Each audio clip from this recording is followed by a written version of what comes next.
everybody. Hope you are all well. We're getting in pretty close to the end of winter here. I gotta say, I am eager for spring to come, and our thoughts are, of course, first and foremost with the people of Ukraine. And we should say the people of Russia, who are not the bad guys here, yes. right? No, this is about Vladimir Putin and a circle of cronies, relatively small, and to a certain extent, a military. Which at the top of which are still a part of that circle of cronies. Those generals and things that run the Russian army, they're still billionaire cronies of Vlad. They're not generals like our generals. Yes, they're generals and they're in the army, but they're not generals like our generals. They're still cronies of Vladimir Putin. And once you get down to about the colonel level, the equivalent of a colonel or a lieutenant colonel, that's when you start running into actual military people who are in the military, doing things that they're tell them. So, to a certain extent, I have a small amount of empathy for the walking around everyday Russian grunt soldier who has no idea what he's doing. What the fuck is going on here? It's like that's anyway. I just want to say that because I do understand that as a former troop. I've been in situations where some commanders have told me to do some shit, and I was like, "What the fuck? Are you serious? Are you sure that's the order?" I've been there. Yep. I think we're just trying to, focus on the people here, because on this show we have reviewed Ukrainian movies and Russian movies and artists and filmmakers who are part of a grand, beautiful community. And, we don't want the madness of some bad politicians to disrupt that. Got to hold that community together. So that being said, Tim, talking about holding a community together, Oscars are kind of blowing up in a nasty way. Everyone in the Academy, and I mean like everyone, is revolting. And it was at first a trickle. There were a handful of voices saying, I'm kind of insulted. There's a sound designer, or a sound editor, actually, an Oscar-winning sound editor, who's worked with Spike Lee and with James Cameron and a whole lot of people. He resigned from the Academy in protest over this. Then John Williams came out against this, and then there was a big letter signed by like 70 or 80 people, including James Cameron and John Williams and Spielberg and who knows who else. And they're really under pressure now to back off and to include those categories in the live show. So I don't know what's going to happen, but it's kind of blowing up. It is interesting. A few days ago, a news story came out that suggested that Disney forced the Oscars to pull some of those through ABC because Disney owns ABC. But it's like to me at this point the who's at fault is irrelevant. It should be clear that this is a mistake. This is a bad idea, and I don't understand why what's so difficult about simply saying, "Oh, we're sorry." We were ignorant. We did not understand. And just saying all of those categories are going back into the show. Terribly sorry.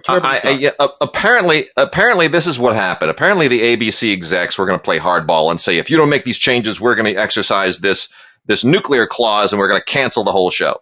At which point the Academy should have said, no, okay, then we'll live stream. Then you'll just look like schmucks. But they didn't, because the Academy is governed by people with no backbone, and they caved. And apparently this is also what goes on. I found this interesting. I never knew this before. After every year's Oscar show, and this is the Academy's fault for even allowing this to happen.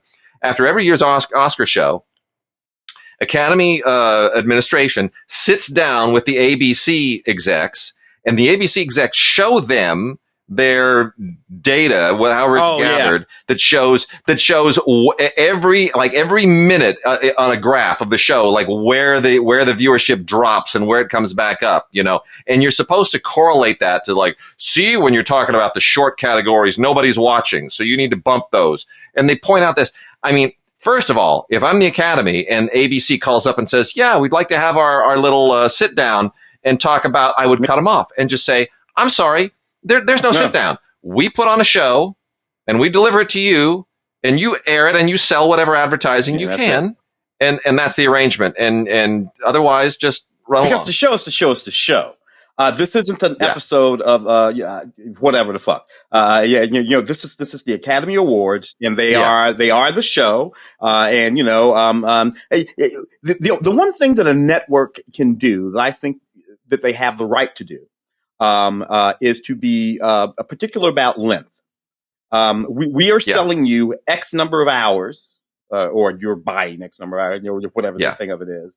And this sort of floaty kind of, we're not doing that. The show is over when the show is over. Tim, there have been shows that came in at a totally decent running time. There have been. All of those old Gil Cates shows, they did not run forever. Gil Cates ran a tight ship, and the problem is ABC wants to keep carving more and more running time out of the show to sell more and more advertising. What they might want to do is carve out fewer minutes, but charge more for it so that it stands out. That kind of creative thinking it never occurs to network people. But the Oscars consistently had like 40 million viewers. I mean, you had me into a class the other day, and I think I said this, right? They had 40 million viewers consistently, give or take, for decades, even into VHS and cable and everything. It was like a solid number of 40 million film fans who would tune in on a yearly basis. Sometimes might dip into the 30s. Occasionally, like with E.T. and Titanic, it would pop up into, 50 million territory. But for the most part, it was 40 until Dawn Hudson took over. And, they started doing 10 nominees and nominating, really, really obscure independent films because the studios weren't making good movies anymore. And then last year, it just cratered down to 10 million for obvious reasons. But what they need to do is get some Gil Cates discipline back in there. Reclaim the running time of the show. Stop with all this dumb banter. Oh, yeah. I don't need Ben Affleck and Matt Damon to walk up and start reenacting some buddy scene from just shut up. Just walk up to the microphone, say, "Good to see you, buddy. Good to see you too. These are the nominees." Exactly. And just do it. Just hit me with it. Don't give you some shtick. You cut all that dumb shtick out that a writing staff sits around and gets paid to way too much money to come up with. Cut out all that stuff. Cut out, cut out the sticks and the bits.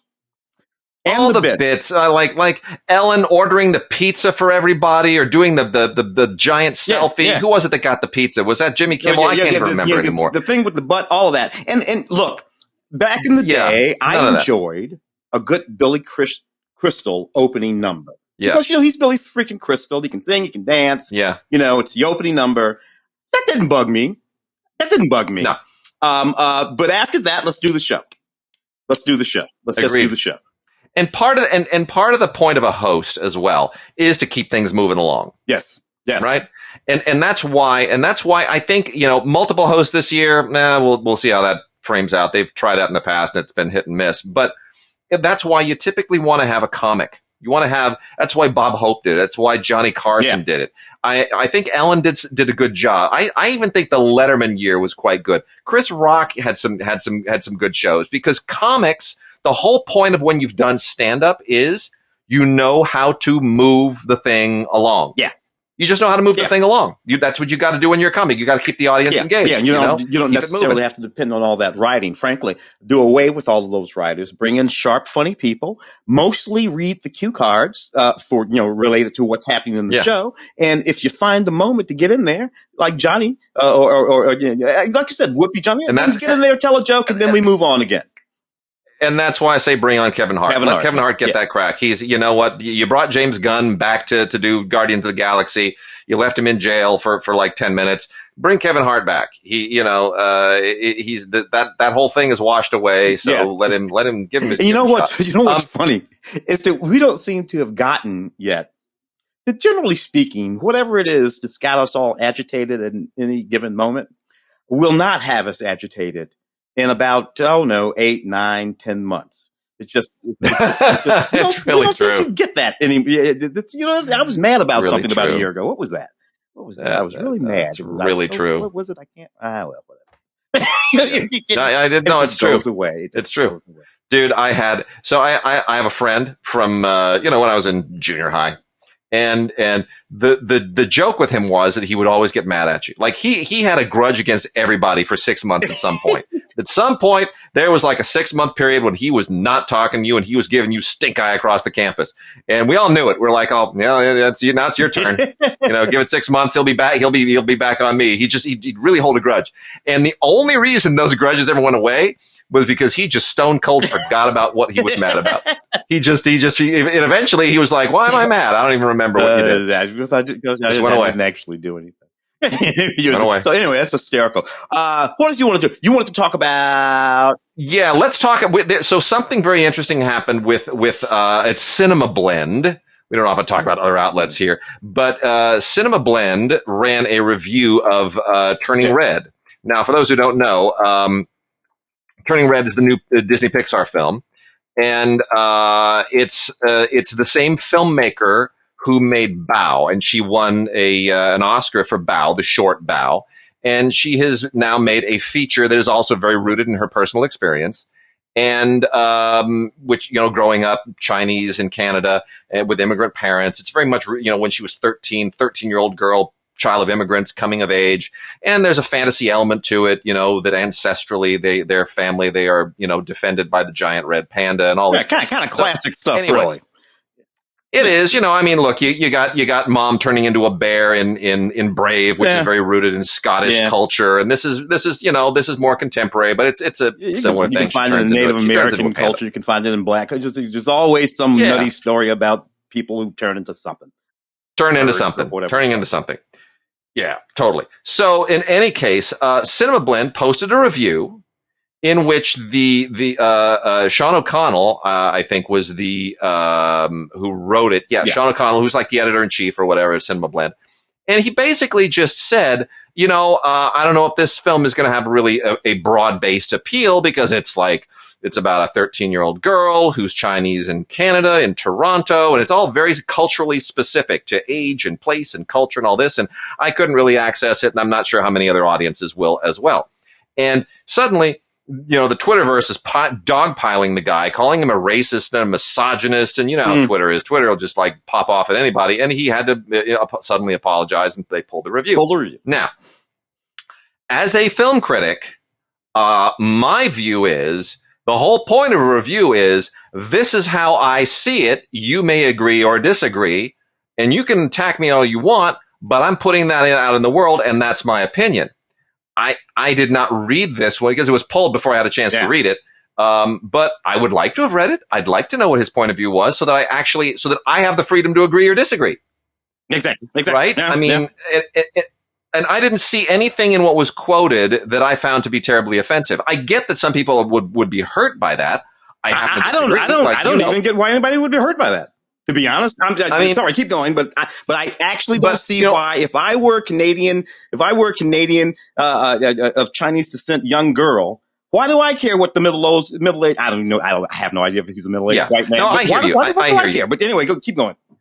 I get you, and I mean, I will concede there are films culturally that I cannot access, but there are others that I can. And sometimes it's one thing, sometimes it's another. We all have our blind spots. And in the case of Turning Red, I even said this on the radio, on Film Week, I didn't really have an easy access to it. It wasn't the Chineseness or the Canadianness of it. I love Joy Luck Club. That thing just hits me in the heart. But it was the 13-year-old girlness of it. That's the part I couldn't really access because, you see, I've never been a 13-year-old girl with boy band crushes and all the other things that are part of this and her little troupe of, 13-year-old girls. So I was like, I'm sure that's really great for somebody, but it's not something that I can appreciate. Yeah. So I don't have a problem with that. But man, this really kind of blew up. And I fear that this kind of holding film critics to the flame is going to increase if this is allowed to sort of. Well, it's bullshit. I reject it completely. I'm going to be cursing a lot through in this little section right here because these are the only words that actually represent my actual feelings about it. Bullshit. And as a black film critic for 30 years, I have specifically in written reviews before I was on the radio with you guys. Written sentences particularly when I was writing about, I remember writing about Leslie Harris's film, Just Another Girl in the IRT, early 90s. young black woman, living in New York, gets pregnant by her boyfriend and is going through all of the sort of struggles, that are related to that, in that black community, that she comes from. And I specifically wrote, this is a movie that white folks might not get. This is a movie that's full of black people, in these black places doing these black things. If you do, that's great, but you might not. But because it's perfectly reasonable for you. I know it's true because, frankly, there are a whole lot of movies about white people in white places that I don't get. I have no access to that. You and I talked about Licorice Pizza. Yep, right before the show. So Licorice Pizza, Paul Thomas Anderson's film, set in 1973 Los Angeles. Loosely based around stories from him and his friend Gary Getzman, is it? I think so. Yes, Gary Getzman. Philip Seymour's son.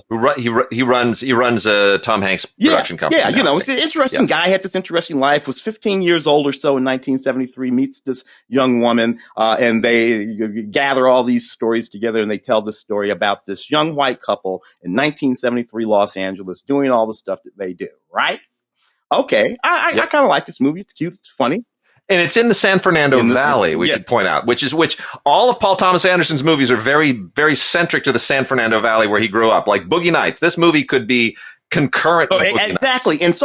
And they're all sort of loosely connected, to his connection to Hollywood and the film industry, right? These are all very rarefied places and spaces and people. Right? So you're watching this movie, Licorice Pizza, and I know, and you know, of course, these places where we are because, you've been here all your life. I've been here for 30 years. Yeah. But I also know that most people in most places, even a lot of people from Los Angeles who are from places like Compton and Watts and they don't have any idea about any of this stuff that's going on. They really don't. And you and I know when we're watching that movie that Sean Penn is playing, who's he playing? William Holden. They call him, he's playing William Holden. Yeah. But he's playing William Holden. We know that. We know, all of these because we are these sort of insiders to these jokes. But I know that most of the folks, particularly black folks that I know out in the greater world, particularly in St. Louis where I'm from, but out in the greater world, they're not getting any of this. They're not going to get any of this. And so lately when they've been asking me, or I've asked them, have you seen Licorice Pizza? Because, it's this film that's touted as the best film of the year. And you hear it all the time. They're like, no, should I see that? And my answer recently has been probably not. Probably not. You're not going to get half the jokes in the film specifically. And I was just, and we started the show on this. You're like, save it for the show. and I was about to say, let me tell you something. Not only should they not see it, but I would say, if you are a white person who lives further than 10 miles from the actual events in the film, you're probably not going to get it either. And you might enjoy it, but you're not going to get it because I was talking to two friends of mine. Both of them live here, but they're not from here. They're from the East Coast. And they said, we're talking on the phone, and he and his wife, they said, yeah, you really liked Licorice Pizza, didn't you? I said, yeah, I love it. And they said, and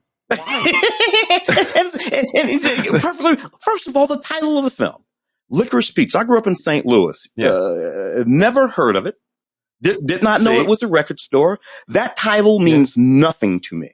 As opposed to you and Mark. Mark grew up here. You lived here. That all means something to you. That title means nothing to any just standing around black person at all. And I love the movie because even though I didn't grow up in the San Fernando Valley, I grew up adjacent to it. So I come from a rival community, right? So it's sort of like I come from what are the Bloods to the San Fernando Valley Crips. So at least I kind of understand I get it. I get the DNA, and I frequented a lot of those places, and, we had friends there. So, I got a lot of it, but I didn't even get a lot of what I thought I got. Like, there are deeper levels to it the more that I've read the interviews with PTA. So yeah, I totally valid point. And that's a good example of, what we're talking about with Turning Red. Exactly. So I think people are overreacting to it because it is a Pixar film. And because I think everybody really is pulling for the filmmaker so that she, gets like this big shot. I think people are feeling like that this is a criticism of her because she's a woman and because she's Asian. Yeah. Right. that's not fair. Well, it's not fair, and it's not accurate. Worse, it's literally not accurate. The only thing that has happened here is that a film critic has watched the movie, analyzed the movie, and written about the movie from his point of view and perspective, from his level, and then fans of literally that critic will either agree or not agree or whatever. It doesn't really make any difference. It's irrelevant. Yeah. It's irrelevant. And the filmmaker we should point out, Domee Shi, Domee, last name Shi. Domee Shi is the filmmaker, and very talented. Look, Bao is one of the most beautiful Pixar shorts ever. It's an absolutely beautiful, beautiful short. And this film is really well directed.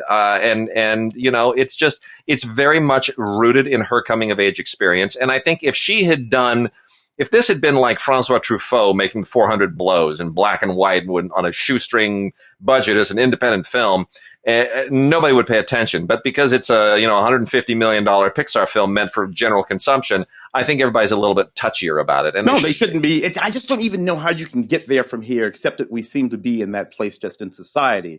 I couldn't get there from here. Yeah. I will say this. This is what I said about Licorice Pizza when I was on the radio, because it coordinates a little bit. That it was a very specific film about a very specific place, full of all kinds of jokes and notions and ideas that if you don't know, you will not receive the full enjoyment of the film. You might watch it and still like it, but I can promise you're not actually getting it. If you don't know who Joel Wax is, you don't literally know that he's an actual person who was actually who ran for mayor 3 times. you and I were here all 3 times that he ran. If you don't know that he's alive and well right now in New York running the Andy Warhol Foundation, if you don't understand that he was a closeted gay man at that time, none of this will resonate with you as deep. Now, what am I saying? That's all irrelevant too.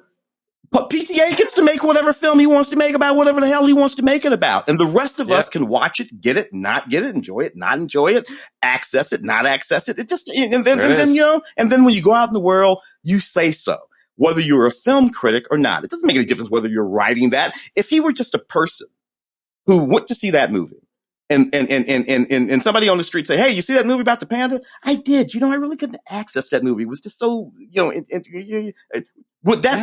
should he be shunned now by his friends because he didn't because he couldn't get into the Canadian Chinese panda movie? It's a ludicrous notion. It's a ludicrous notion. Yeah. Well, there's our exclamation point. We're going to dive into some titles now. Tim, let's start on the 4Ks. We got 3 4Ks, a little thin this week. We got 3 4Ks. Escape from LA on 4K. God only knows why somebody believes that this movie belongs on 4K. I guess it's because, they want both films on 4K because Escape from New York's on 4K. We have Matrix Resurrections. I don't even know why that movie exists. And then we also have Alligator, the weirdest thing in the world, but Scream Factory, Shout Factory, right? 1980 cult film Alligator, when everybody was looking for something to kind of still keep the Jaws phenomenon going, find an animal, terrify people, piranhas, whatever it is. Alligator was it. Well, John Sayles, directed by Louis Teague. Louis, before he did those, he did those movies on the show. Was it Under Siege? Under Siege. Those movies with Steven Seagal. That's getting later 80s. Lewis might have. I think Lewis did the first one of those. Or did he do this? He's in there somewhere. Lewis was a guy for a minute. And of course, Alligator was written by John Sayles. And, and the thing about these cheesy movies, John wrote them well. He wrote all those sort of pulpy novels and stuff like that. Did. He wrote them well, better than most folks. And, this was when Robert Forster, this is before the big Robert Forster comeback. After Quentin got a hold of him. So, this is Robert Forster when his hair was real and he was, still kind of a badass guy. Kind of love that. Well, I'll say this. I'm going to recommend this, not because the 4K is particularly amazing. It's fine. It's as good as you're going to get out of a 1980 exploitation film, transferred to 4K because the elements are what they are. And it's a new 4K scan from the original negative. It is beautiful. Don't get me wrong. It's just not as beautiful as Dune, for example. But it's nice. It's really nice. Has an audio commentary with Robert Forster and Louis Teague. Terrific. It's wonderful. Reliving the old times. It's great. It's terrific. All the extras are on a regular Blu-ray. So there's the regular Blu-ray has all the rest of the stuff, which has, believe it or not, a Trailers from Hell thing on Alligator with Karen Kusama, who did Girl Fight and a lot of other really fine films. And I thought, that's really interesting. Why would Karen? That's why. You know why? Because Karen Kusama started her career as John Sayles' assistant. Oh, yes. And she has a career as a filmmaker because he liked her script for Girl Fight and personally financed it. Yep. God bless him. So that's what connects here. Man. Lewis was Navy SEALs. That's the movie that I was thinking of. But Lewis was also Jewel of the Nile. Well, let me tell you something about Alligator. So, Alligator had a sequel, Alligator 2. I don't think I do. And let me tell you something about Alligator 2. Alligator 2 has a wrestling scene in it, which was shot at the Ambassador Hotel. And in that wrestling scene, which includes a really bad dialogue scene featuring what's his name, the guy from The Stuntman, Steve. Yes, Steve Railsback. Yeah, Steve Railsback. So the terrible dialogue scene in there with Steve Railsback, who could not remember his lines that day to save his life. And the reason I know this is because I was sitting at an adjacent table in a double-breasted suit as an extra with two other people, including this 60-year-old lady who was swearing that her time to be a movie star was just around the corner. and that's what we were talking about as extras, mumbling, my time's going to come. My time's going to come. I swear my time's going to come. And meanwhile, this wrestling scene, you see me in the film a couple of times. You can see me in Alligator too. And it is truly embarrassing. No, I love it. Great piece of humiliation to me. But anyway, that's also out. They didn't send it to us to review for obvious reasons, because I would have told this story with even more gusto. Tim, did you watch Matrix Resurrection? I did, because Sherm's a big, our buddy Sherm's a big Matrix guy and everything. So here's, look, my opinion is this. I get it. You Matrix, you pull the trigger, do it again, all that's all fine. But the problem is, you have to undo everything that happened in certainly the first, but all of the Matrix films, in order to make this film. That means that the hero and all that I had vested, I have to relinquish all of that. And frankly, I resent that. So I couldn't even enjoy the film because I was deeply steeped in my resentment of the film. So that's the end of that thing. And we only get half of the Wachowskis here. This is only Lily Wachowski doing this alone, solo, which is interesting. And I have to say, I didn't even think this was very well made. No, it's very sloppy.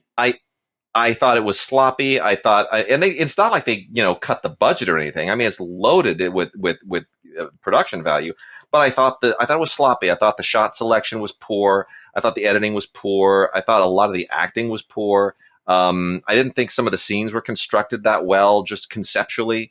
It felt like, okay, they just somebody's going back to the Matrix well to kind of work out some issues, and I'm not even sure what those issues are. I don't know why this story needed to be told. I don't know what this does. It's an undoing of it, and of course this one is in service of all kinds of things, and fan service, I guess is what we call it, but all kinds of things. So mostly as we watch this, we're seeing, oh, that's the guy from Matrix. Oh, this is this guy from. Oh, those are the twins from Matrix. Oh, and so you're doing that. So all I know is it's when you're writing a screenplay, if you have to look back at 3 other screenplays and decide what little moments and elements and characters and phrases and things that you're going to sprinkle into this screenplay in order to satisfy. All I know is that you're going to come up with something that's deeply, deeply unsatisfying to me. And there it is. Yep. Well, anyway, it's on 4K because all the rest of them are on 4K, so it's kind of obligatory on the part of Warner Brothers to have to do this. Doesn't have much by way of special features. It's just kind of, it's just sort of take it or leave it. And I would say leave it. Lastly, Escape from LA, which has to be one of the stupidest sequels ever made. But like that whole wave sequence and his skydiving crap, like it's almost like John Carpenter just did the same thing here, only with less success that Joe Dante did with Gremlins 2, which is, I'm just going to go for camp because there's really no reason this movie should exist. So I'm just going to make it a parody of the first. Yeah. And I think on that level, it kind of sort of works. Whatever happened to the remake of this that they were going to do with Hugh Jackman? Good question. I have no idea what did go down with that. I don't know. That went nowhere. Thank goodness. But anyway, there's an earthquake, and the earthquake is the justification to do the same crap with LA with Snake Plissken they did before. I mean, it's a dumb movie. It really doesn't have any reason to exist. John Carpenter, by the way, is in that Foo Fighters movie that we talked about on radio. Oh yeah, I did not know he was. He's walking around that movie. Yeah, John Carpenter. He wrote a song of the theme music for the film, and then he's also the band's sound mixer. He takes off very early on in the film. There you go. And then Foo Fighters start killing and eating each other, but that's fine.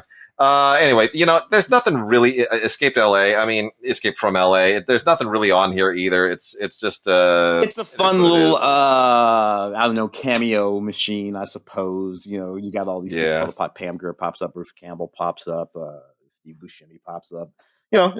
Paul Bartel pops up. But it's not actually a movie. It's not really. Let's get into some other new movies here, Tim. We got a couple of Oscar-y things here right off the top of the bat. Let's talk about Belfast, because I say Belfast is going to win Best Picture. I've said it since I saw it at the premiere last year. Everybody told me I'm crazy. A lot of people think this movie's boring as hell. I said, yeah, just watch. It's going to win Best Picture. Cause they're like, what else? Well, You're the Dog. Really? Because Sam Elliott just badmouthed You're the Dog, and everybody's calling him a homophobe because he said, ain't no gay cowboys wearing chaps and taking their shirts off, and whatever it was that Sam Elliott said. Look, it's the same thing we just said earlier. Sam damn Elliott married the woman of everyone else's dreams. He married Catherine Ross. Just keep in mind, Dustin Hoffman wanted her, didn't get her. Butch and Sundance, Robert frickin' Redford and Paul Newman both wanted her, didn't get her. Sam Elliott got her and held on to her for 50 years. So cut the man some slack, for crying out loud. Sam Elliott gets to say whatever he wants about the James. He's 77. That's why he can say whatever he wants. Oh, he's almost 80. Come on, lay off. Sam is funny to me though. Sam's from Sacramento, and like for the first half, 3/4, whatever you want to call it, of his career, he didn't play any cowboys at all. He just played dudes and guys and fellas, and like lifeguards cops and things shit like that. And then hit about 45 or 50. And I guess got a cowboy hat, and he's been playing cowboys ever since. It took me. That cracks me up. I'm like, go Sam, go baby. Yeah, and look, Sam can think whatever he wants. This is what I say about Power of the Dog. I know we're talking about Belfast. Yes. This is what I say about Power of the Dog. It's Jane Campion's fifth best film. It's also her fifth film. Take from that what you want. So Belfast is basically, Kenneth Branagh made this between the two Agatha Christie movies, and it's very personal. It's a black and white film about his childhood in Belfast in, a very, very tense time with the Protestant Catholic violence and all of that. Little boy, family, Jamie Dornan plays his dad, beautifully, by the way.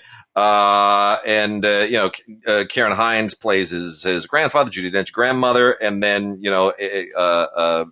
absolutely fantastic, incredible performance by Katrina Balfe from Ford versus Ferrari playing his mom. It's a beautiful movie. I like this movie. Is it perfect? No. But it's basically Kenneth Branagh's 400 Blows. But here's the thing. I predicted that this would win because it hits all the categories. It's nominated for, picture, director, screenplay, has acting nominations. It has a very broad-based support. But here's what I just found out today. Focus Features is celebrating their 20th anniversary. Focus Features is one of only 11 companies in history to get double-digit Best Picture nominees. Belfast is their 10th film to be nominated for Best Picture. They are the only one of those 11 companies never to have won Best Picture. So Focus Features is due, and for that reason, I think Belfast will win. I think your math is very strong because it is nominated for one thing or another, like Kieran Hines, which means that a whole bunch of people in a whole bunch of categories, and obviously the director's category. The math seems strong. for that one. Look, is it my best picture? No, but then again, my best picture. It's not mine either.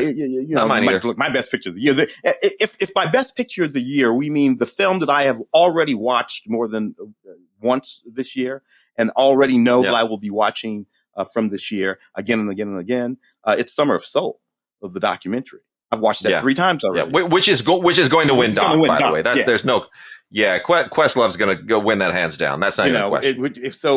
Literally, that to me is the film that it's the one film that as opposed to, for instance, you got House of Gucci there, I think, right?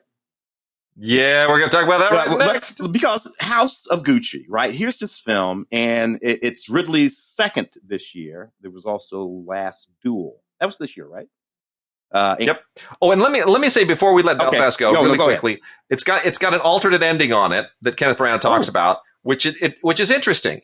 I don't know how I feel about the alternate ending, but it is really interesting. It's really, really worth checking out, and you got to listen to his commentary. It's a beautiful commentary. It's beautiful. It's so filmmaker centric. It'll just really, really inspire you.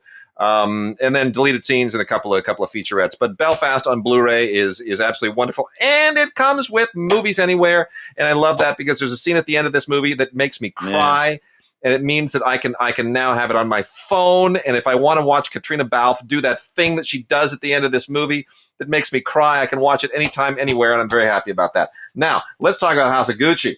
My goodness, this movie. The House of Gucci. Look, because I had to talk about this one on the radio, and to me, just first watching, I just found it hysterical. I found it, but it was funny in all kinds of places and for all kinds of reasons. It's not supposed to be funny, and including all the stuff we talk about, Jared Leto, and all kinds of stuff. But then there was this moment when everybody was just talking about it like it was going to be this best picture. Potential on it. And I just kept thinking to myself, you people sounded insane to me that we see the same movie, and then there was a little moment where, Lady Gaga was, and she got nominated for something here or there. And then, the Razzies came. And once the Razzies came, I think that was the end of it for House of Gucci. So here's the thing. I don't think it's a bad film. I don't think it's a good film. I think Ridley Scott does the best that he can with this material, not fully understanding what it is that he's directing. It's visually sharp and it's slick and it's, got some good performances, even though everybody is sporting those hokey fake Italian accents and speaking English. That's what everybody kind of ripped on. And the funny thing is, when you look at video of Patrizia Reggiani speaking, you go, holy crap, she really is that weird. Yeah. They're like Gaga's not doing camp. She's doing Patricia. Yeah, she kind of nails it. Yeah. And she kind of nails it in an amazing way. But you don't know that unless you actually go and look at it. It's very easy to rip her for being campy. But here's the thing. Jared Leto. This has been my one-liner all season on this movie. Whatever movie Jared Leto thinks he's acting in, I love that movie. I love that movie. The actual movie that he's in, not so much.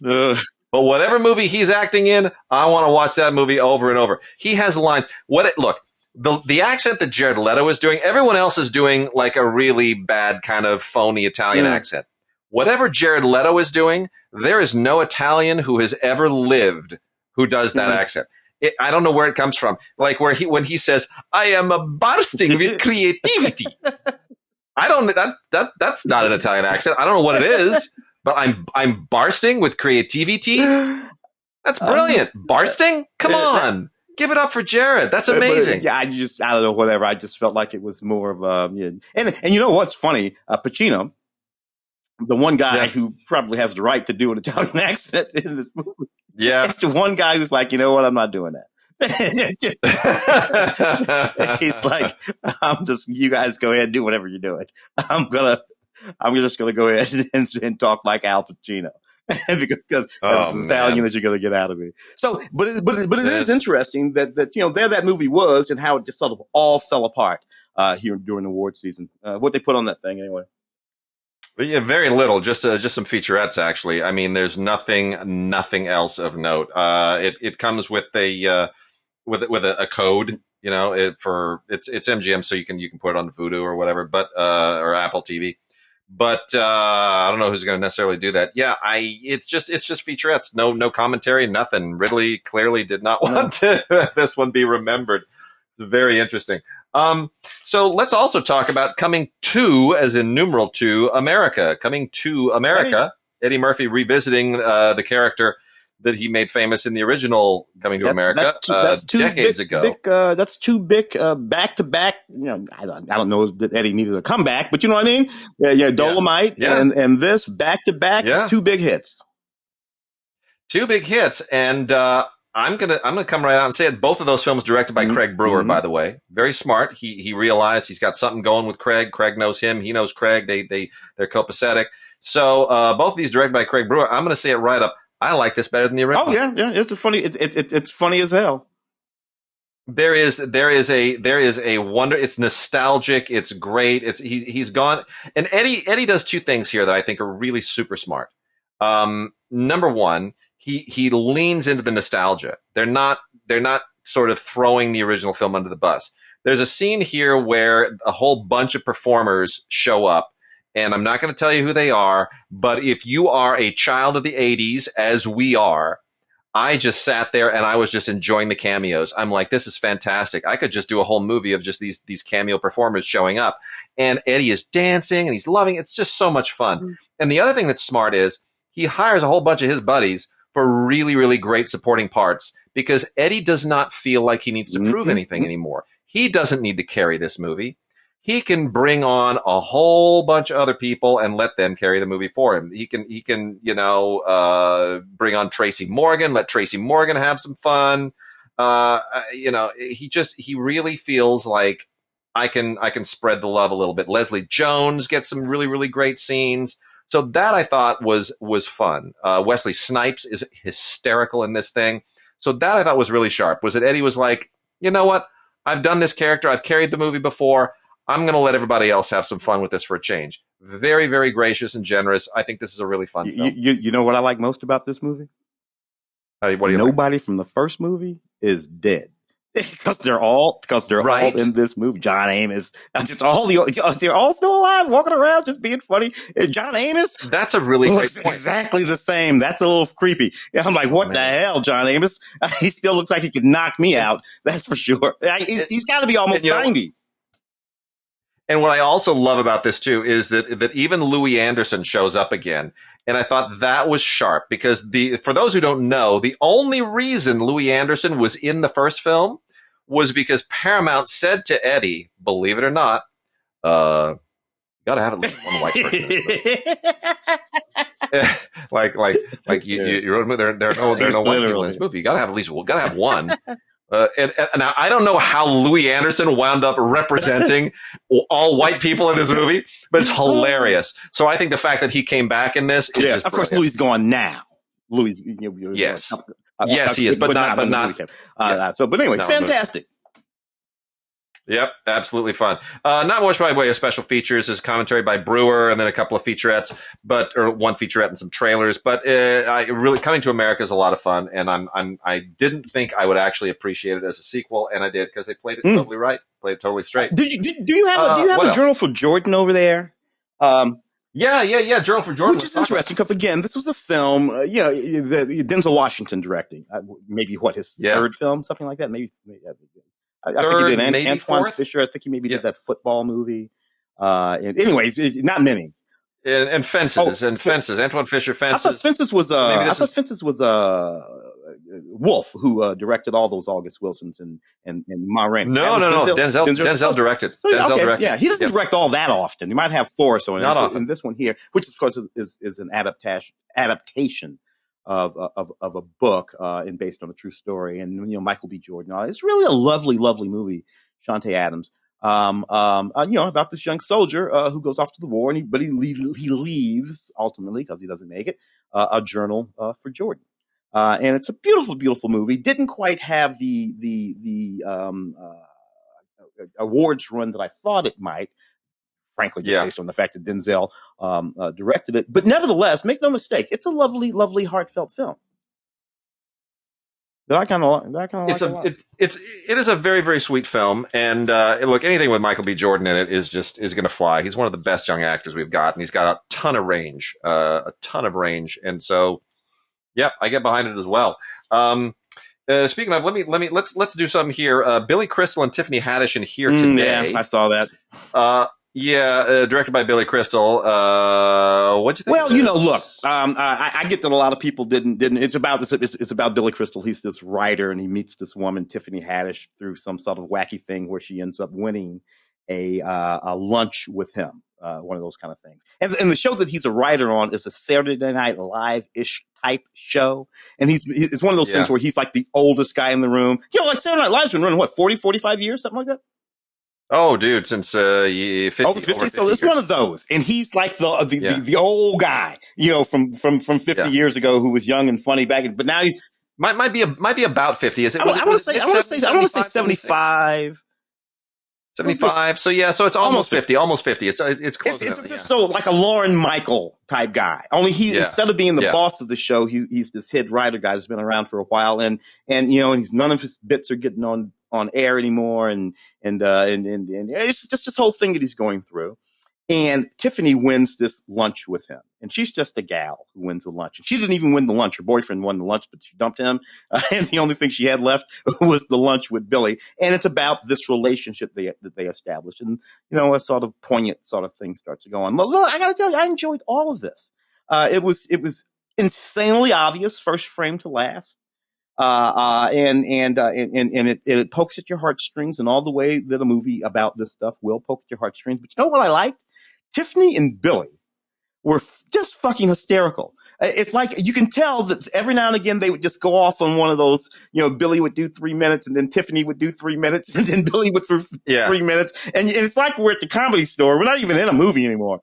But they're just tossing it back and forth. And I'm like, I forgot what this movie is about, but you two are cracking me the hell up. So that's where I landed with this movie.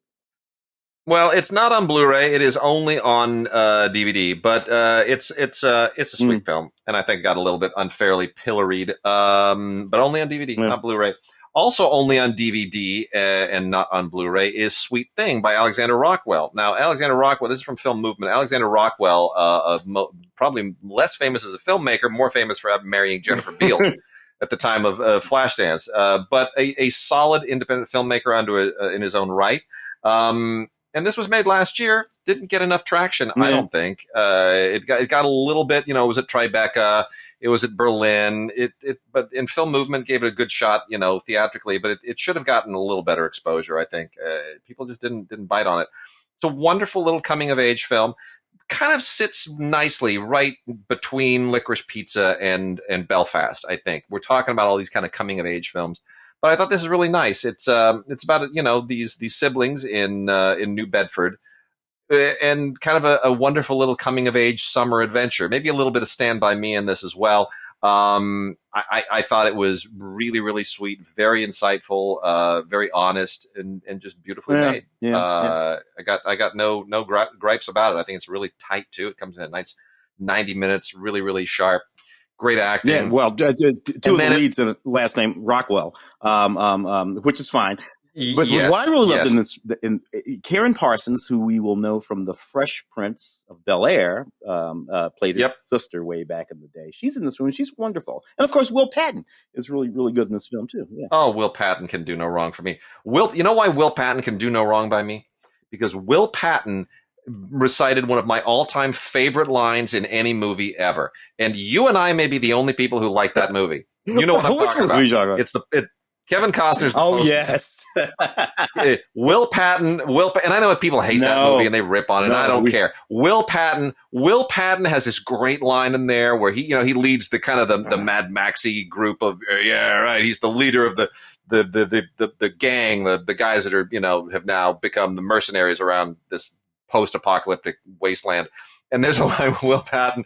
He kind of gets this wry smile, like he's thinking back on the good times, and he says, "I used to be a cunt." I love that line. It's just beautiful. It's just beautiful, and spoke to the thing that movie was about that people just didn't seem to get. I'm like, why are you people not getting what's going on in this movie? It's a great movie. I wish that would wind up on 4K. There's a movie I could do it on 4K. Anyway, the Sweet Thing, the Rockwell film, also features a really cool little short film, The Binding of Itzik, which is this wonderful, wonderful story about it set in a life in the world of Hasidic Jews, and it's about a bookbinder. And it's really a good short film, much better than I expected it to be. Some of these short films can be real ringers. Tim, did you see Limbo? Limbo. Did I see Limbo? The British film Limbo, not the John Sayles Limbo. Oh, this is one that came out last year. What's his name? Ben Sherrock film, if I'm not mistaken. Yeah. Yeah, I did see that film. Yeah, that was a little film about the Syrian kid and his family, and he gets stuck. He gets stuck someplace in Scotland or something like that. Yeah, I mean, a really kind of an unusual fish out of water movie here. It's about this Scottish island where a bunch of refugees, Middle Eastern refugees, are being plopped, and this one guy, he's a Syrian, he's a musician, and he's from Syria, and he suddenly finds himself in remote Scotland, and it's just the most culturally alien landscape ever. But it doesn't do what fish out of water films typically do. It's got a very interesting, the musical thread is very, very symbolic. And I thought this was a really, really interesting film. I love the actor, Amir El Masri, who plays the lead. I think he's just absolutely terrific. And the instrument he plays is the oud, the O-U-D, the oud, which is kind of like a balalaika guitar thing, but it's more Arabic. But I thought this was a sharp little movie, and I thought it played all the cultural dissonance elements just right. I really did. I think what I like about both this movie and Sweet Thing. They're both written and directed by Sweet Thing and Alexander, and this by Ben. So really, they are the full and complete thought and creation of these filmmakers. You don't get a lot of this anymore. Because a lot of, based on this and based on that, or 15 writers and co-writers and all this kind of stuff. But these stories are these really clean stories written by and then directed by one person. And that singular voice works its way through both of those films. And it's a thing that you can just tell. It's a thing that you can see when that single voice is coming at you like that. And that's one of the reasons why I like both of those movies. So we also have a movie here called Silent Night. This is a little indie that came out just around Christmas time, as you might expect. Has a really great cast. It didn't get like tremendous exposure. I was a little surprised. Johnny Depp's daughter is in this. So is Matthew Good, who I think is terrific. Keira Knightley. A really interesting drama-y holiday thriller. And the premise here is that at this wonderful little house in the English countryside, this couple has a Christmas dinner. They bring some friends over for a Christmas dinner, and you think it's going to be a nice little holiday movie or whatever. And then it kind of goes south, and it goes in a very unholiday direction, which I thought was a little predictable, but also kind of brave.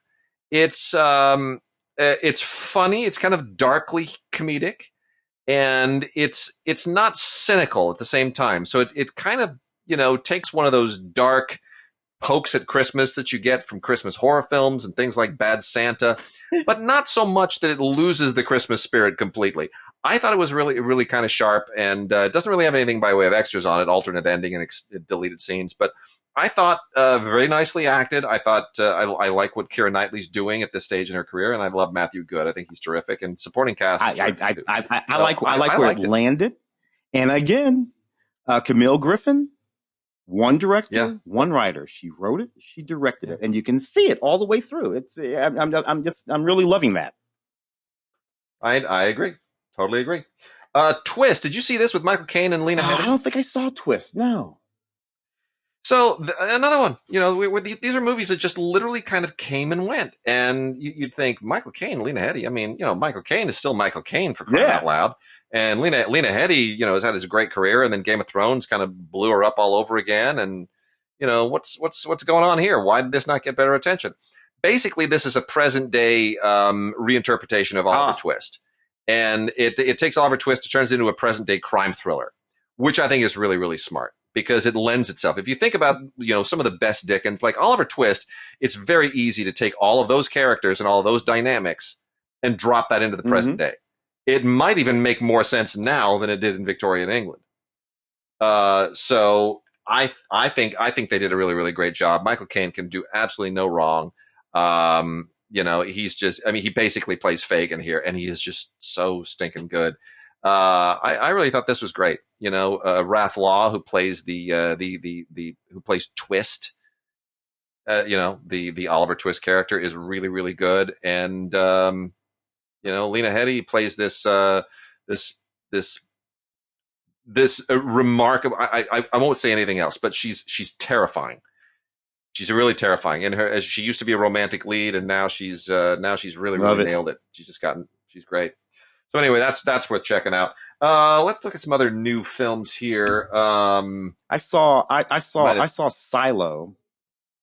About the kid that gets trapped in the grain elevator. Marshall Burnett film from Oscilloscope. And that was absolutely it was creepy and scary, frightening, and very, very well done for a film that pretty much takes place mostly in or outside of that 50-foot grain silo with that kid stuck in it. And I'm like, this is very clever, and it's a drama, not thriller, and just some stuff going on. But this is very, very clever. And just because that, it's like quicksand. It's like being trapped in quicksand. Anyway, terrifying premise. Oscilloscope, another little company that's really, I hope these companies all make a really strong comeback. But yeah, one writer, one director. Good vision there. This comes with a few special features: documentary, a short documentary about the making of the film, and then a couple of panel discussions and featurette and trailer.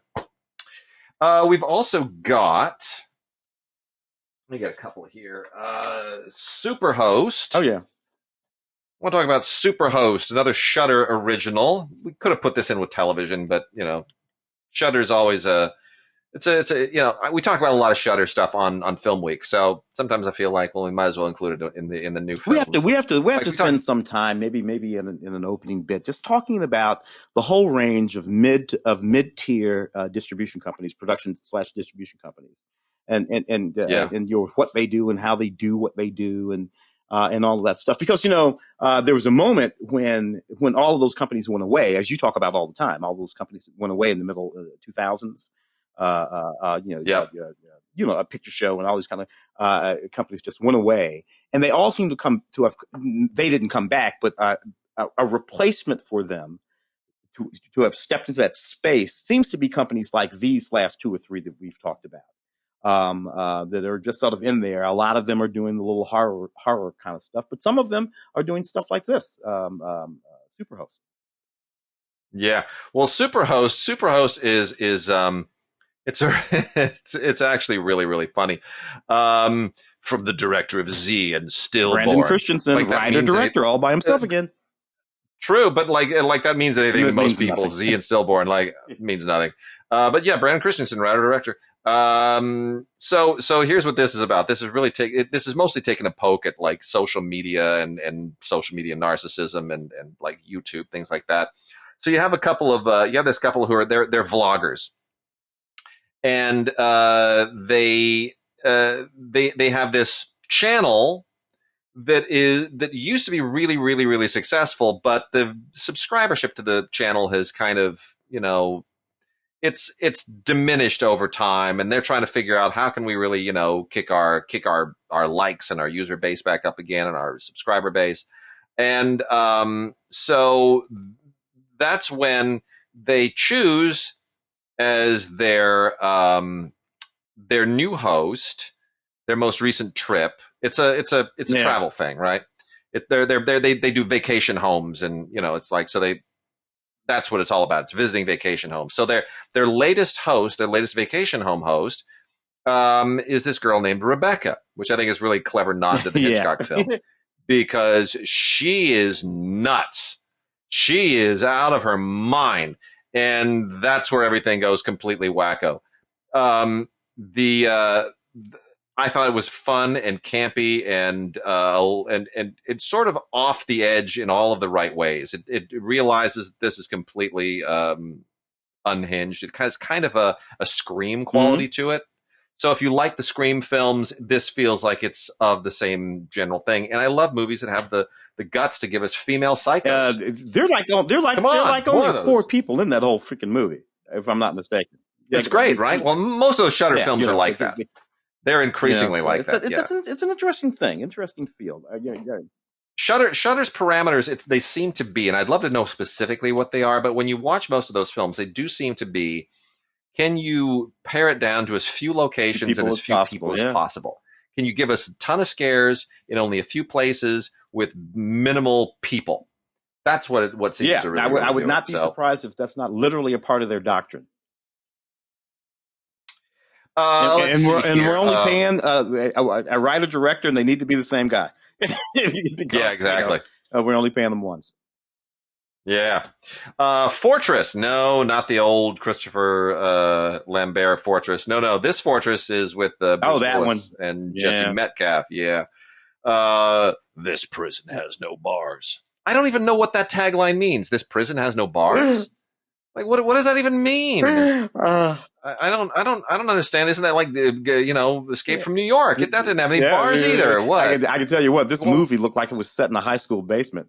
It looks like it was set in a high school basement where they just painted all the walls gray and then put up some LEDs lights. Well, anyway, so Bruce Willis shows up once again. This is one of those grindstone movies for Lionsgate. So if it's not about a talking animal, it's an action film with Bruce Willis, because they got Bruce Willis on speed dial or something. It's ridiculous. He shows up in like more than half their movies. Anyway, so he is. I'm just going to read the actual description. Tell me, like, sometimes the copy just blows my mind. This is literally what it is, but this blows my mind. So Bruce Willis plays, quote, a retired CIA agent living at a secret resort in the woods. What? What? Oh, God. Does that make any sense? A secret resort in the woods? What? Anyway, no, this is mostly a father-son thing. So his son comes and visits him, his son played by Jesse Metcalf, and little does he know that his arch nemesis, played by Chad Michael Murray, is following the son to try to find him at his secluded secret resort in the woods. It's absolutely ridiculous. Anyway, Shannon Doherty shows up in this thing, and good for her, Shannon. So, but what are you going to do? It's one of those movies. Yeah. Anyway, I just don't understand. It is what it is. The Bruce Willis, his management, his agents. I guess he has. I just don't understand what they're. Look, I get money, and Bruce makes a pretty penny every time he does one of these wacky things. But Bruce Willis is a perfectly good-looking guy. He's a fine actor, as we all know. And I just don't understand why you would never make a, real movie. Literally never, not ever. You're just not going to, I can't think of the last quote unquote real movie. I think he walked around one of those one of Arnold's, what did Arnold call those movies? The Exterminators, the Terminators? What did those Arnold Schwarzenegger? Yeah. He walked around one or two of those, right? Yeah. But I just don't understand why he's just not making every now and again. I don't know. Make a real movie. I don't know. Get it? I don't know. All right. As long as we're on the subject of grindstone, got another grindstone film here. It's called Zeros and Ones, and this is unusually a much better grindstone. Really, every once in a while, something really sharp happens, and you get a pairing between Ethan Hawke and Abel Ferrara. And wow, Abel Ferrara is still kicking him out, not getting quite the love that he used to get, but I think this is not bad actually. It's Zeros and Ones is the movie. And this is a political thriller that takes place entirely in a 24-hour period, less than a 24-hour period in Rome. And it's tense, but it's mature, and I think it's really, really sharp. Ethan Hawke plays a soldier who has to try to stop a terrorist bombing, and then there's all this stuff about how his brother is in prison, and there's all these other little geopolitical machinations going on, and it ultimately gets a little bit silly. There's like a Vatican hook in this thing that sort of doesn't quite hang together. But otherwise, I thought, Abel Ferrara can still do that. He's been making more and more obscure, arty films, very personal films in the last few years. But when he needs to become that guy who cut his teeth on Miami Vice, he can be that guy again. He's still got those chops. And that's all label, written and directed by Ethan's starting to look well, his age, I guess, which is no point at him. It's good, but it's good actually. It's a good thing. I like looking at craggly Ethan Hawke face. I want them to get the whole Explorers team together again as adults. I was a guest in that documentary, that David Weiner documentary about In Search for Tomorrow, films from the 80s, and that movie comes up like a dozen times in that movie in the documentary of the Explorers. That's funny. Yeah. We have another film here that I was going to discuss, but we were asked by the distributor to not discuss it because of the Russian angle to it. So I'm just gonna say because it is a Russian film, and they have so in the interest of kind of supporting them, if anybody is listening, we will not be talking about the pilot on this show, and we will hold that until we honor their request to review it. But Nina Bergman in Hell Hath No Fury, I will say, if you're looking for a war film, this one more than scratches the itch. It's a little bit cheesy. This is also from Welgo. It's a little bit cheesy, but I actually kind of really, really enjoy it. I shouldn't say it's cheesy. It's a little bit, it stretches credibility because, there just weren't any female kick-ass soldiers in World War II. It just didn't happen. But you kind of buy into it here. You buy into the idea of this female, action hero in this thing. She's taken on, everybody and doing a hell of a job of it. And there's a Nazi gold story to it, which is a little bit silly. But by and large, I thought this thing was really good. Jesse Johnson directed this. Never heard of Jesse Johnson. Written by Romain Sarek, I guess. Anyway, people I've never heard of, but really, really sharp. So, Jesse Johnson did Triple Threat, if that means anything to anybody. But otherwise, it's kind of a little bit, I Spit on Your Grave, put into a World War II context. Hell Hath No Fury. Kind of had some fun with that one. Should we move to let's do Cop Shop and then go into some television? Alrighty, brother. If we can. Yeah. Because we got a bunch of TV, and then there's some other classic movie things that I wanted to hopefully get to before the other thing. And I'm also, by the way, as long as we're at the hour mark, I'm going to be doing some anime for the last half hour of the show today. Haven't done any anime in a long time, so I'll let Tim go, and then I will clock the show out with a bunch of new anime and maybe some Asian films. We got a bunch of really cool Asian indies that are worth talking about too. So Frank Grillo. There's a guy that I've really grown to love. He's really he's grown into his own as an action star, kind of a second tier action star lately, but he's paired up with Gerard Butler in this, who has more ways of growing unattractive, weird facial hair than any actor I have ever known in my life. This is just a terrible beard that he's sporting, but whatever, it works for the character, I guess. But how do we feel about this sudden late career resurgence by Frank? Well, I love all of that, and it's not even like a resurgence because he saw this. First of all, Frank started late because Frank was running around. What is that? MMA or whatever that's something. One of those fighting, whatever it was, one of those fighting things, and sort of worked his way into playing mostly bad guys in those movies. And then he did that one. I think it's called The Gray with Liam Neeson. And Frank was really good in that movie. He had some dramatic shit to do in that movie, and he wasn't just a bad guy. He was actually the bad guy in that movie too. But he was dramatic, and he was really, really good. And since then, Hollywood has been treating Frank like a real actor, not just like some MMA guy or whatever he was who came over. And of course, this is Joe Carnahan. And Joe's no slouch. He knows what he's doing. So this worked for me, man. I dug this movie. I think Cop Shop is really cool. It's very surprising. I like the twists and turns it does. Carnahan is a guy who's always taken risks. He's taken narrative risks. He takes stylistic risks. And I like that. I like that a lot. And it's got a Movies Anywhere code on it. And what I like about this is it starts like a kind of a cat and mouse thing, right? Grillo plays a con man. Gerard Butler plays this hitman who's out to get him. and you think it's just going to be like a cat and mouse thing, but then it becomes like a cat and mouse, or a cat and mouse, right? There's a third element that kind of comes in sideways. And I thought it did a lot of really, really interesting things, a lot of really surprising stuff. In some respects, speaking of our friend Sherm, this reminded me a little bit of the Mexican. Oh yes, Gore's right? Film with Brad and Julia Roberts and James Gandolfino and all that. Yes, it did. I never made that connection, but you're absolutely right. It kind of scratched my Mexican itch a little bit, and I was like, oh, that is really interesting. So anyway, there it is, Copshop. And the Movies Anywhere code is, right there. You add it to your gear.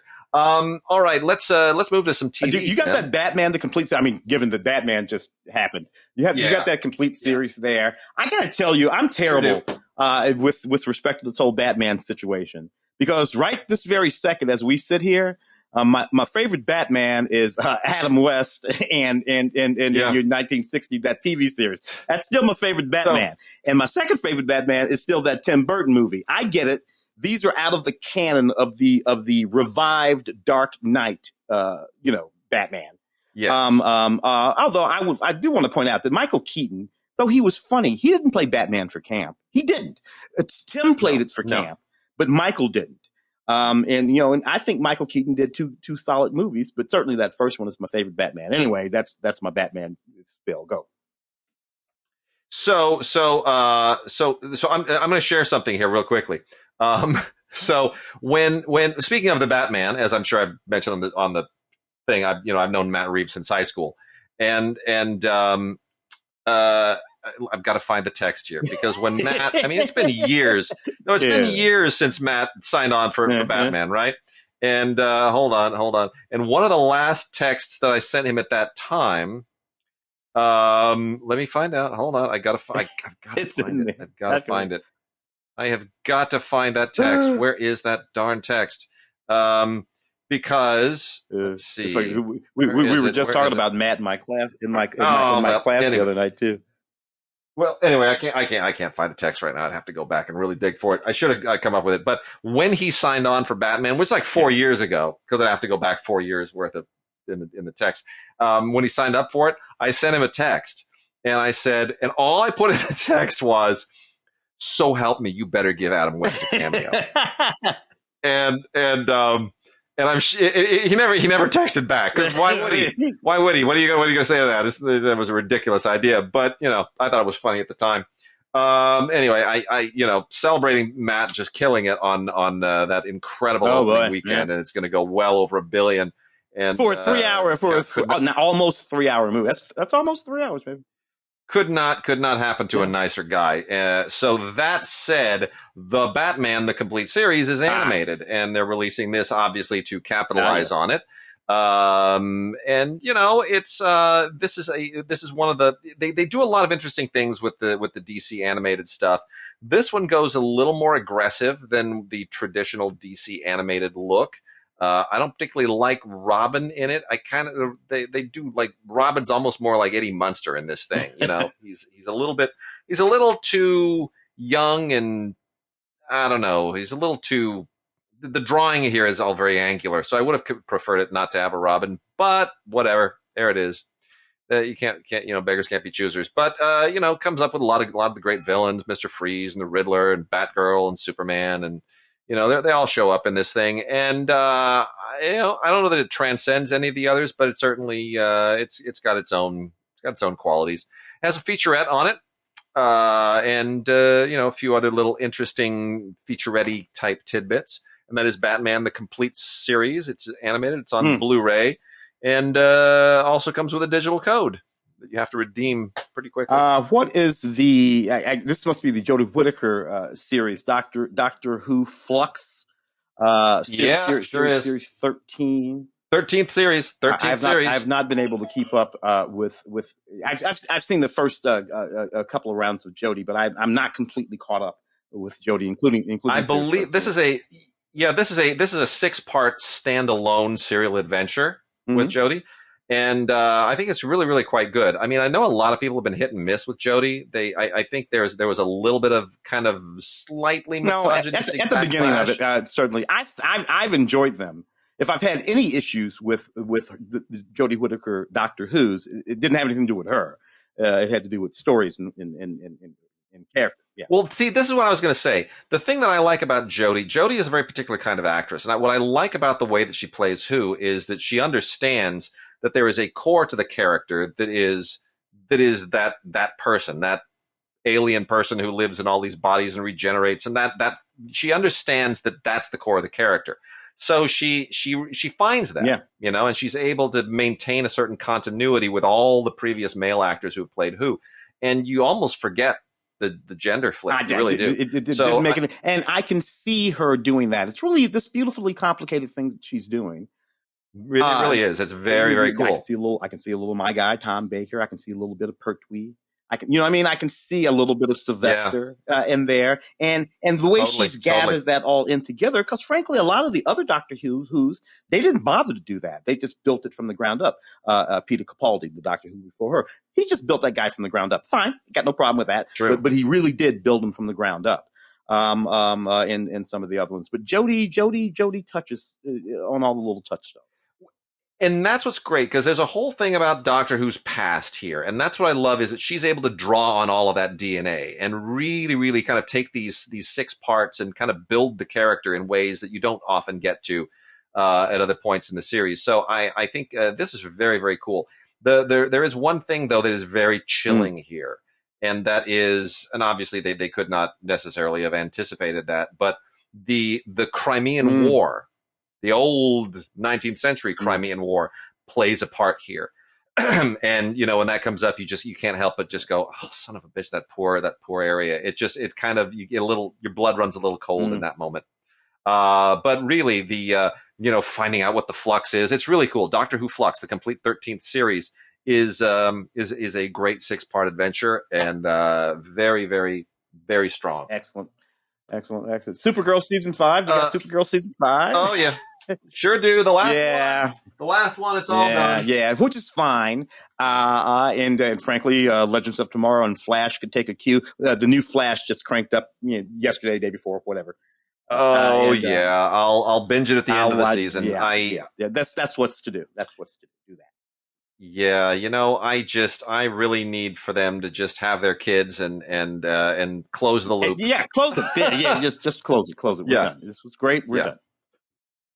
And Supergirl has been fine, I guess. They hit some speed bumps early on in this show, and they've kind of cleared them. But yeah, I agree. This is done. Kara, got to move on. Nuts about Melissa, right? Melissa Benoist, is that her name? Melissa, you know what? Melissa really, this took her from A to Z, and I think Melissa is ready for bigger and better things. I don't want her to age into her twilight years playing Supergirl. Get stuck in Supergirl. Don't do that. She's ready. She's ready for features. Put this girl in some features and let her really, really show what she can do. That's what I feel. Melissa Benoist, and I think we're done here. I wouldn't be afraid to see maybe some of these characters kind of be spun off, but Supergirl done for now. Adventure Time, Distant Lands, HBO Max original. I never really got this thing. I never really did, but whatever. I guess somebody really loves it. Cartoon Network makes a ton off of this thing. Never liked the artwork. Didn't really get the writing, but there you go. Adventure Time, Distant Lands. It's going exotic. Takes you to Mars and whatever else. Highway to Heaven, a rebooted Highway to Heaven with Jill Scott and Barry Watson. This is a Lifetime thing. Kind of doesn't really compare to the original, but it's still schmaltzy. It's still very syrupy, and I guess if you're like 75 years old or 80 years old and you got nothing better to do on an evening, and you can't quite work anything in the house other than the DVD player, then maybe if your grandchildren gave this to you as a gift, I don't want to be too mean about it. The original Highway, Michael Landon and all. That was that one, right? Michael Landon. So, that's not like I watch that every week either. So Yeah, all this stuff's getting rebooted. Although I have to say, Quantum Leap rebooting with Ernie Hudson is smart. That's super. First of all, Sherm, they had him on hold for that, right? The Ernie part, right?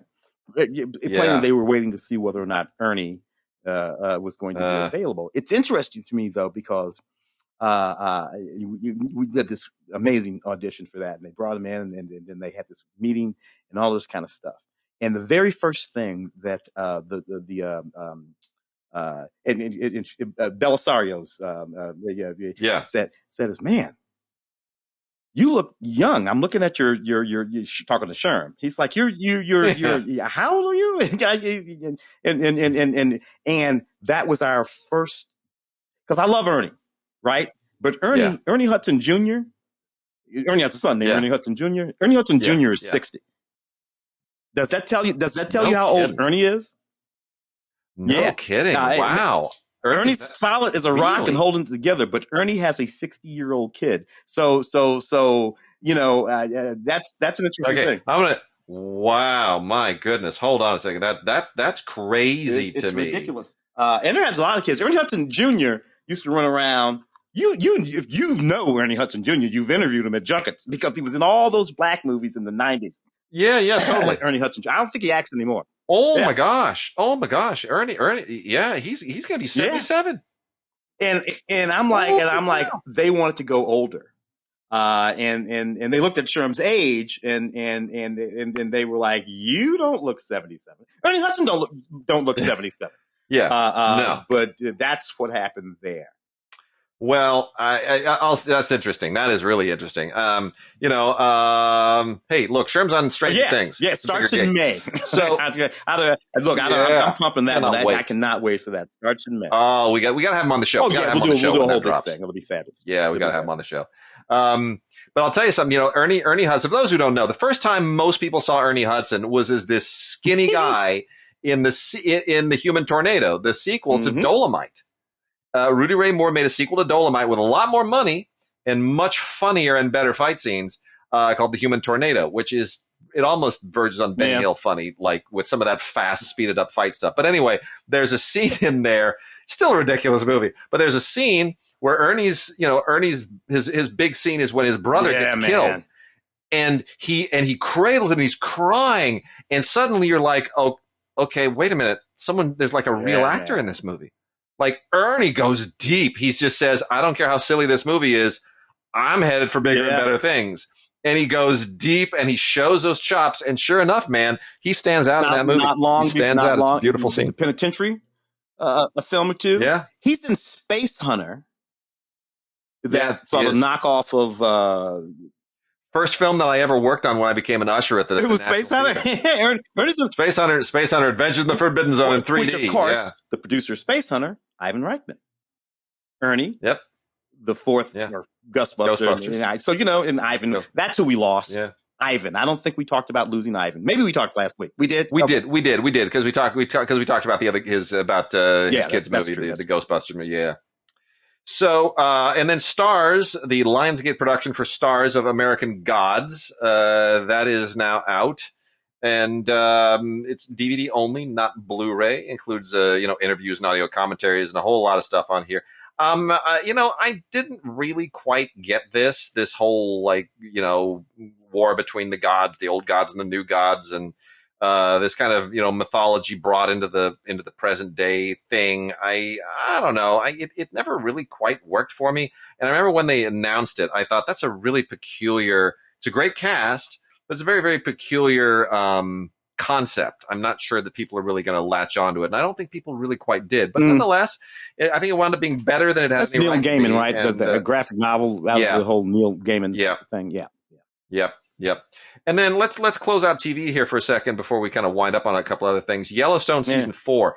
This damn show has become a phenomenon, and I never imagined that it would. Is it Costner? Is it the writing? What is it that really makes this show? What do you think? Some of it is Kevin Costner. And it really is an interesting sort of, third act whatever, second act, third act of his career. Kevin Costner, movie star, Waterworld, the Postman we talked about. And then went into this sort of interesting, sort of nebulous area for a while. Some interesting movies, Mr. Brooks, Swing Vote, and in there, movies that at least have cult followings, but not the Kevin Costner of old. And then he latches onto this thing, which is what it's part Dynasty Dallas, Falcon Crest, set in the West. It is. It's all. That's what it is. It really kind of elevates all that stuff and puts it into the West. It's a throwback to that. I mean, look, the whole thing here is, Who Shot John Dutton, which is just modern day Who Shot JR.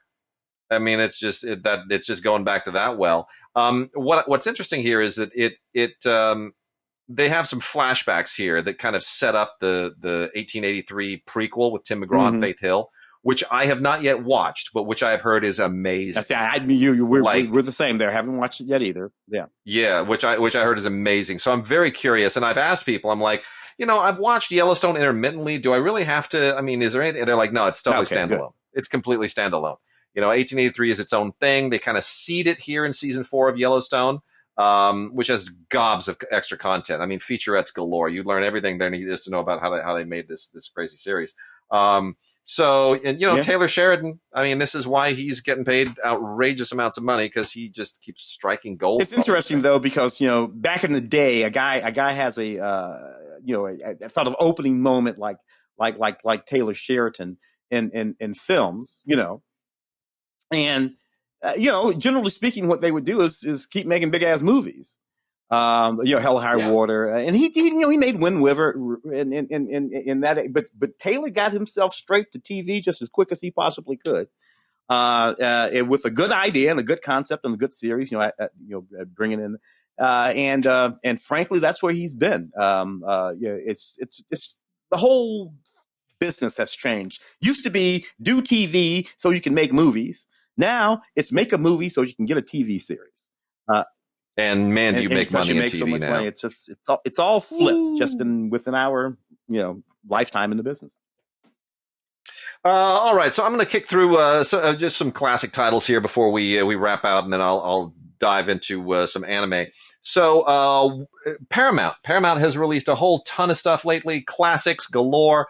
No reason for us to review most of this stuff outright, just to kind of put it on your radar, tell you about some of the extras. We got a 30th anniversary steelbook of Wayne's World, which still holds up. I mean, when Garth does, when Garth does Foxy Lady to the Jimi Hendrix, it's hysterical. It still kills me. And he does a little thing with his fingers. I laugh. I still laugh. Tia Carrere's great.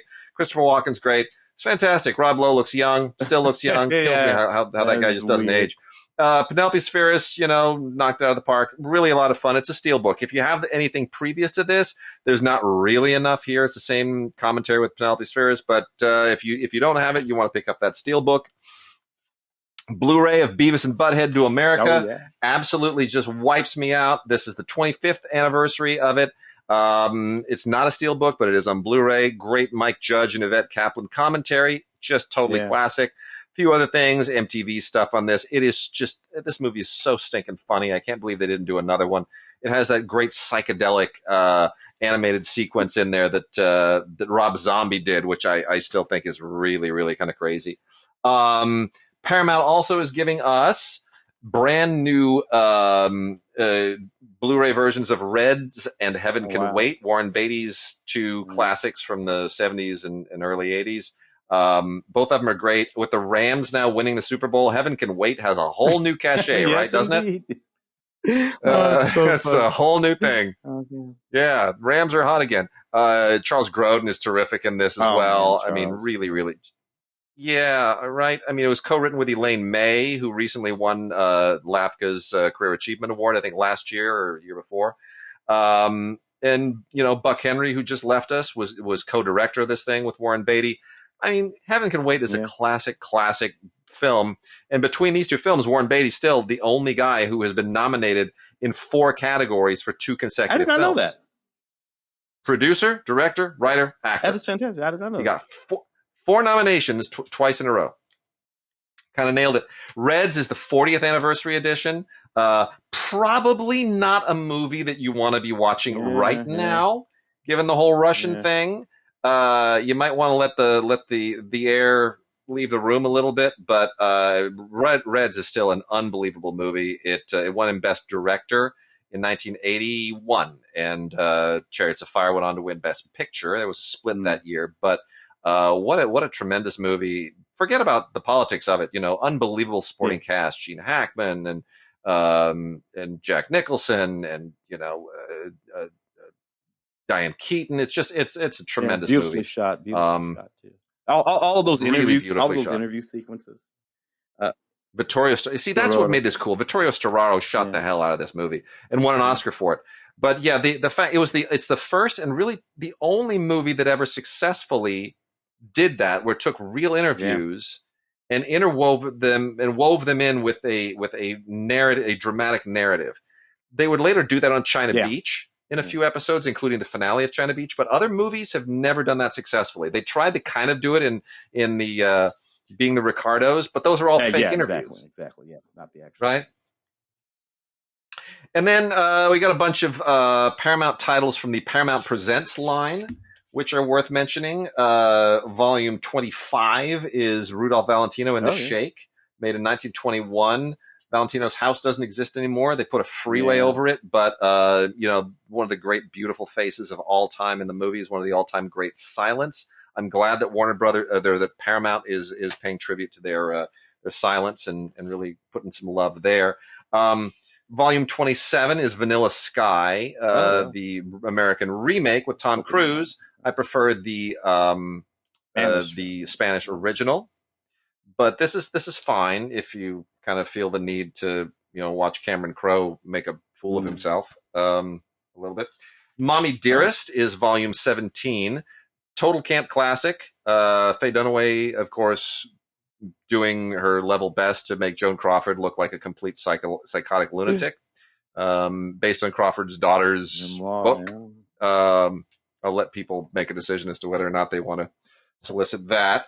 And then just two more here. Harold and Maude, Volume 29, and Ragtime, Volume 28. Just want to talk about for a second. Tim, Ragtime and Harold and Maude, how are those aging? Harold and Maude quite well, I think.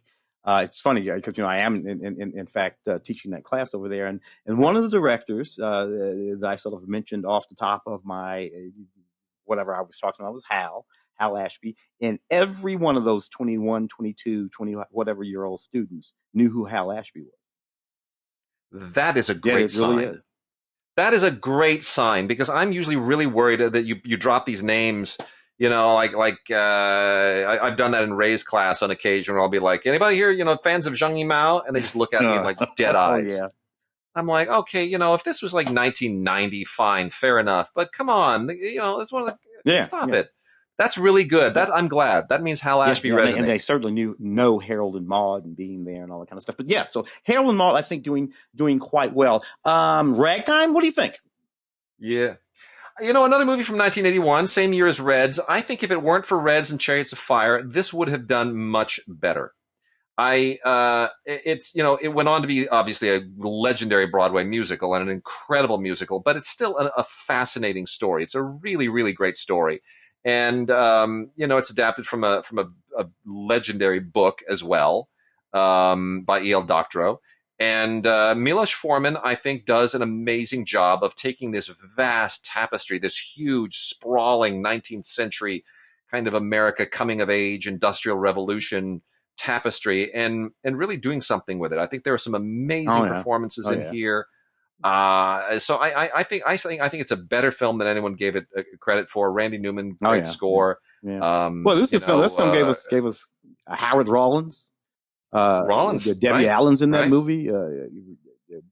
James Cagney's last film. Young Brad George. Elizabeth McGovern is young in that film. So I know. Yeah, she'd go on Bring Us Downton Abbey. No, I mean I think it's a really, really powerful film, and I hope people rediscover it. The nice thing here is this has some really good extras on it. It's got 2 discs, director's cut work print of the film on disc 2, which is so fascinating to look at. Watch the theatrical feature version, for sure, but the director's cut work print is really, really interesting. And then on the regular film version on disc 1, You get some, deleted and extended scenes. You get a conversation with Larry Karaszewski and screenwriter Michael Weller, all about the film. It's really, really interesting. And then the classic vintage Milos Forman and Michael Hausman, the producer, their audio commentary, which was recorded quite some time back before Milos Forman died. And then a featurette. No, it's really great. Ragtime is a good one to go out on. Theatrical and director's work print version of it, which is truly fascinating. And I keep hoping somebody will do the feature film with the musical. Yeah, it's so good. Beautiful. All right, Tim, I'm going to let you go, and I'm going to take a dive here into the anime madness, but we'll be back in a couple of weeks. We should point out that on the 20th, Sunday the 20th, which is going to come and go before we do another show, that's when you and I are going to be on stage with the rest of the Film Week crew at the Ace Theater downtown. Yep, absolutely. Back live. The show's been for 20 years. I realized that I've been doing it for 11 now. What are you, like 15, 17? 20? Oh, dude, I've stopped counting. It's kind of have you done all 20? It's sort of nuts, Claudia. It might be, man. I don't want to. I hope not. I really hope not. You know what? I'm going to stop poking at it. I'm not going to pull that scab off. Leave it alone. I shouldn't have mentioned it. Man. For me either. Yeah. My back is hurting just from thinking of it. But it's going to be fun. It's a fun show. Boy. It's a fun show. It's a really fun show, and we welcome anybody to come down and see us. You can get tickets if you go to axs.com, I think it is. I mean, you can go to scpr.org for tickets, but if you go to axs.com and just search on Film Week, you'll come up with the Air Talk Film Week 20th Annual Oscar Preview, the 20th Annual Preview. So I must be under 20 years because I think I came on the third or fourth year that they were doing previews. Yeah. So anyway. It's been a while for both of us. We're veterans now. It's ridiculous. Yeah. So yeah, we'd love to see some people down there if you're local in LA or even if you're just visiting. So that's on Sunday the 20th at 1 p.m. at the Ace Theater downtown, adjacent to the Ace Hotel. Air Talks Film Week 20th Annual Oscar Preview. Ace Hotel, the theater at Ace Hotel, technically. So we'd love to see you there. All right, Tim, I'll let you go, and here we go with anime.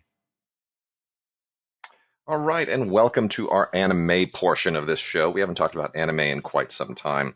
So I'm just going to walk everybody through. I've tried to categorize things as well as possible, and so I can offer some recommendations for people who may have kids, who may like anime themselves, things that are, age appropriate, certain genres and so forth. So first off, I think all of these that I'm going to talk about right now are relatively appropriate for younger kids. I wouldn't say like 3, 4, 5, 6-year-olds, but if you've got kids, particularly daughters, this is mostly female-centric stuff, like 9, 10, 11, 12 years old, this stuff should be totally appropriate. The first one is Girls in Panzer, Das Finale, volumes 1 and 2. Most of these are from the Sente Library. I will certainly point out others that are from different libraries for those for whom that matters. It's otherwise known as Girls und Panzer, for the full German impact. This is all set in a girls' academy, and it's very much about the politics of the female interactions there, trying to get into university, the track cup, the winter track cup. That will get you into university. It's some very, very specific stuff stuff that'll probably really be only recognizable to people who understand the school system in Japan. But it's nonetheless, it's got its moments. I wouldn't say it's earth-shattering animation or anything or great writing, but it's okay. It's perfectly suitable. Shirobako is pretty well known from all of its various sources. This is Shirobako, the movie, and it takes place. This is a very meta anime. Those who know the whole Shirobako thing, it basically is about the politics and the adventures and the drama that takes place inside of an anime company. So it's anime about the making of anime. It's really the only one I'm aware of that goes into that meta world. But it's actually really, really fun, and I think pretty accessible, especially for kids that might have animation aspirations. So it's, adapted from the series. This is the movie. Takes place 4 years later than the series, 4 years after the series ended. So that's pretty fun. Then we also have Is the Order a Rabbit Bloom? Now, this is the third series, not including the OVA, in the Is the Order a Rabbit franchise, which is that, and the next ones that I've got here are all kind of a little bit in the same general vein. Is the Order a Rabbit is, again, in a boarding school, and it's about girls getting along in a boarding school. Nicely animated. It's got some really, really sweet stuff in it. The friendships are solid. The characters are very interesting. Yu Yu Shiki, similarly, is about a group of girls who are part of a high school data processing club, and also their friendships. So it's, I think, a little bit less engaging, maybe a little bit less interesting visually and narratively than Is the Order a Rabbit, but Yu Yu Shiki sits in kind of the same territory. And then lastly, in this particular vein, we have Hidmari Sketch, Sei and Hiro Graduation. These are the specials plus 2 OVAs.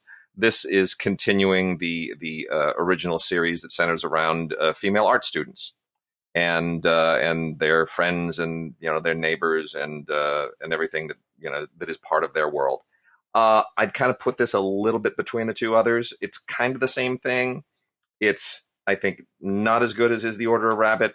Maybe a little bit more accessible for, I think, American audiences than Yu Yu Shiki. But all three are pretty enjoyable in their own right. Moving up to material that is a little bit more appropriate for teens and young adults. Rent a Girlfriend is the first one here. And this is available on Crunchyroll. A lot of these are, you can find on Crunchyroll. But Rent a Girlfriend is about a guy who he's been dumped by his girlfriend. He's in college, and so he goes to a dating service to quote unquote rent a new girlfriend. And the surprise is who it winds up being. It's not his previous girlfriend, but there's a whole little drama that transpires. It's actually rather sort of amusing and enjoyable. Then the next one here is Analog, spelled A-N-E space L-O-G. Not quite sure why the idea. I think it's supposed to be a play on the word analog and anime, but doesn't make much sense. Anyway, this one's a little bit twisted, but it plays it okay. It's about a woman, a young woman who has a brother who's a little bit unusual and had, like as kids often do, brother once said he'd like to marry his sister. And this, of course, now becomes a problem as time goes on. And there are a lot of very, very risque scenarios that are supposed to be quite funny. Might be pushing the envelope a little bit depending on your sense of humor, but that's the unusual premise. Science Fell in Love, So I Tried to Prove It, is just a kind of a really stylized anime romance with some unusual kind of fantasy elements to it. Let's just say there are a couple of scientists who are doing these experiments to figure out whether or not they really love each other, and it's a little thin in the story department. But there's some really beautiful artwork and some nice sequences here, and it's rather imaginative. So style over substance, but not inoffensive otherwise. The Severing, Crime Edge. I don't know what to make of this. I know this has kind of a following. I think none of it makes sense to me. It's a very, very weird. It's almost like Lord of the Scissors is the only way I could put it. This whole thing kind of takes place in. It starts when. Oh boy, how do you even get into this? If you take the world of hair cutting and salons and barbershop and you kind of dovetail that into a fantasy quest that involves cursed scissors and a mission to have to kill the hair queen and and a serial killer, and there's all kinds of other stuff going on in here that doesn't. It's like part. I don't know. It's part Lord of the Rings. It's part Seven. It's very unusual. It doesn't all hang together, and I frankly couldn't get through it. But it appears to have a following. So there you have it. Kakegurui XX, the second X is typically put into parentheses. This is the season 2 collection, so it will make no sense unless you've already tapped into season 1. This is based on a manga originally, and it's all in the world of gambling. It's about a school where gambling is the whole point. Picture Harry Potter, except they gamble. That's probably the best way to summarize it. Didn't really work for me. Nicely done, very nicely done. Kind of feels narratively like a stretch, but again, that has a following. Really enjoyed Taisho Baseball Girls. This is the complete collection. This is terrific. It takes place between the wars, 1925, and it is effectively a Japanese anime version of A League of Their Own. That's it. Girls aren't supposed to play baseball. All right, we're going to prove you wrong. And 1925 is significant because it's the first year of the reign of Emperor Hirohito. Apart from that, does not really get into any politics. It just wanted to pick a nice 1920s period setting, which, as League of Their Own did as well, chose a few years later. But anyway, this is so Taisho Baseball Girls, I think, is absolutely terrific. Really fun, good, empowerment stuff for young girls. And then the last one here is Love Stage. This is the complete collection plus the OVAs. This is how to put this? It's about a guy who comes from a very famous family. His mom and his dad and his brother are all big entertainment celebrities, and he winds up becoming a manga artist. And after that, it takes some rather. There's kind of a gender bending aspect to the storyline that might be a little controversial for some people. So I would say do your due diligence, buyer beware on this one. But otherwise, totally teen appropriate.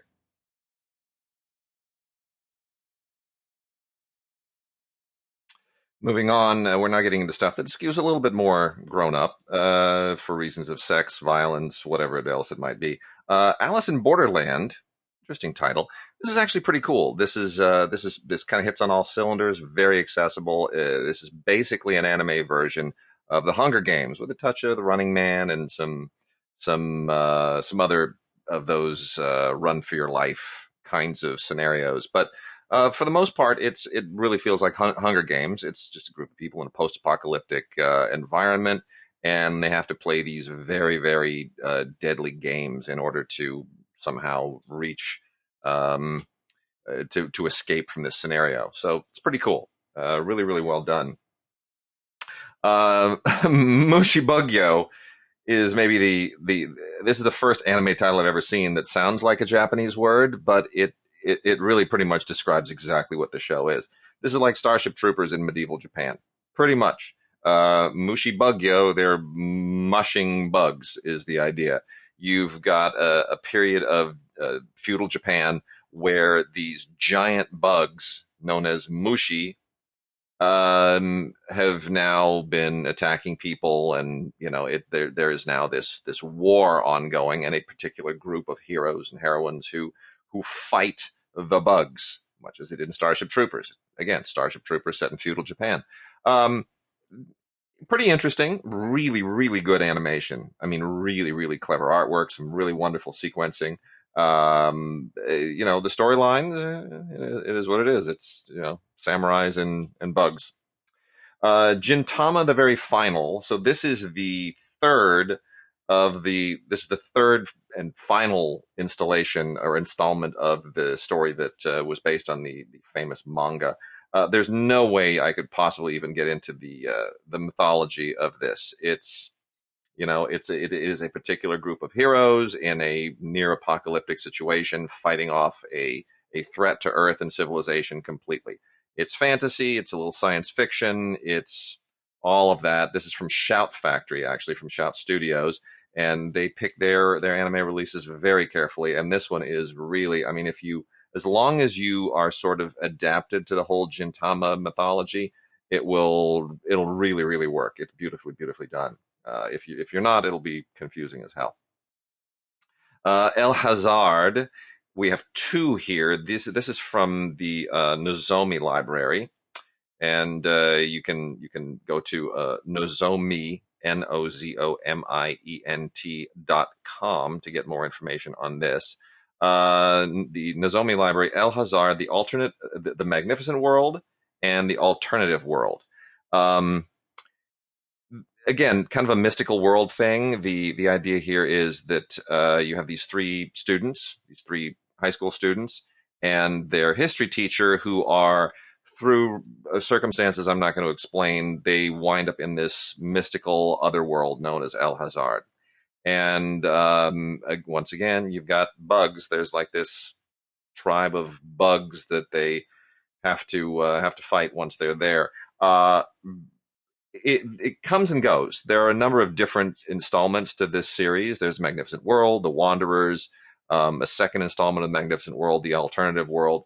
And what we have here is the Magnificent World, both collections, plus the OVA and the Alternative World. And it does feel, if you watch these together, as if there's something missing. And it is a little bit hard to follow. I don't find the animation and the character design all that compelling, but there are some nice special features on here. And for people who are fans, I'm not gonna dump on your parade. Onyx Equinox may have the best title ever for any anime I've ever seen. This is part of the Crunchyroll original series. It takes all of these Mesoamerican myths, Aztec, Toltec, Mayan, Inca, whatever you might have, and it rolls them all into a kind of typically anime adventure, fantasy adventure. And it's really kind of an interesting cultural fusion. I think it's absolutely fascinating to see all of these Mesoamerican myths and figures that we've never seen transported into a different context, animated in a Japanese anime. Very interesting. A little bit like how Thor or, say, Hercules or some of these characters were adapted by DC and Marvel and given the American comic treatment. And we've obviously seen how Thor and all of the Asgardian gods show up in the Marvel movies. A little bit of the same thing here. I wouldn't be opposed to seeing this turned into live action stuff. I think there's a lot of fuel for the fire in Onyx Equinox. Really, really interesting. This is a complete collection from Sentai. And then also from Sentai is Monster Girl Doctor, perhaps the most obviously descriptive title of any anime I've ever seen. It's kind of a little twisted Frankenstein-y thing here. This was originally, as I understand it, a kind of what do they call the manga novels? I think they call them light novels. They're like graphic novels, but they call them light novels. And that was the original version of this. I think it's supposed to be funnier than it comes off. Perhaps there are some cultural divisions there, but it's based effectively on the story of a guy who is a doctor specifically for monsters, increasingly very attractive female monsters. And when we say monsters, we're not talking like Frankenstein. We're talking about, attractive women with monster characteristics. So again, some of it is a little bit odd. I think it's supposed to be funny, but didn't really wow me. But it does seem to have moments, and I'm not exactly tuned into the comedic aspects of a lot of these series. So forgive me for that, but that is Monster Girl Doctor from Sentai, the complete series, complete collection. From Warner Brothers comes RWBY Volume 8. If you have not seen Volumes 1 through 7, this will likely mean absolutely nothing to you, so I wouldn't invest much in it. But this is effectively female empowerment, and a lot of these that I'm going to talk about now kind of have a female empowerment angle to them. This takes place in a supernatural other world, a different universe called Remnant, and these four women who are fighting to save humanity and save the universe, defeating whatever evils and creatures are coming their way. This is kind of a final chapter, or so it seems. It's certainly set up that way, but I'm sure they'll come up with a way to have a volume 9, 10, and 11 until these things stop being profitable on some level. It's fine. But again, it's really for completists. The series Canaan, Canaan, it takes its name from an interesting character, or perhaps two interesting characters. It's really complex. It's very noir-like. It's set in Shanghai. It's an espionage and an assassin plot, and it gets a little bit twisty and complicated. This one Japanese photographer, and then this Middle Eastern girl named Canaan, and the espionage machinations that are going on around this anti-terrorism conference.